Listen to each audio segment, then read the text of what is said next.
Bonjour, Dr Benadiba. Aujourd'hui, je voudrais parler de la demande d'amaigrissement par la chirurgie. Alors, il n'y a aucune chirurgie qui fait vraiment maigrir, aucune chirurgie esthétique qui fait maigrir. Quand on voit aujourd'hui, on a de nombreux patients qui viennent nous voir pour perdre du poids grâce à la chirurgie.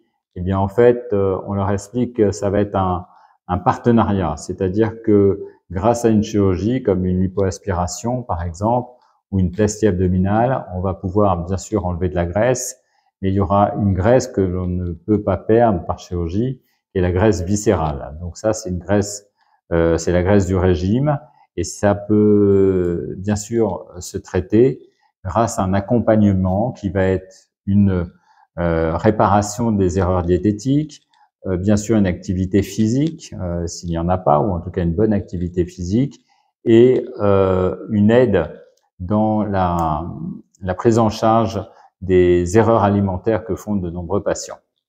Grâce à la chirurgie, on va pouvoir traiter les excès graisseux localisés qui sont souvent rebelles après un amaigrissement. C'est le cas de la culotte de cheval, c'est le cas des poignées d'amour, c'est le cas du ventre, en particulier chez les hommes. Donc la lipoaspiration est une aide précieuse. Couplé au Rénuvion, qui est une nouvelle technologie qui permet de retendre la peau, eh bien, on va avoir un bénéfice sur la graisse et sur la peau. Et grâce à ça, on va pouvoir éviter bien souvent des chirurgies avec cicatrices, comme la plastie abdominale. J'ai l'habitude aussi de travailler avec des nutritionnistes ou des diététiciens qui vont pouvoir bien aider notre patient à une nouvelle prise en charge, à chercher les erreurs alimentaires qui vont lui permettre de retrouver un équilibre et de perdre du poids.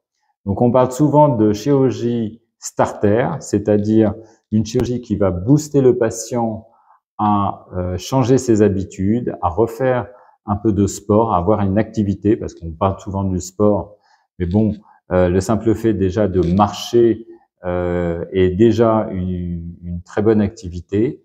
Donc chacun doit trouver le moyen de consommer des calories et comme ça d'équilibrer son hygiène de vie.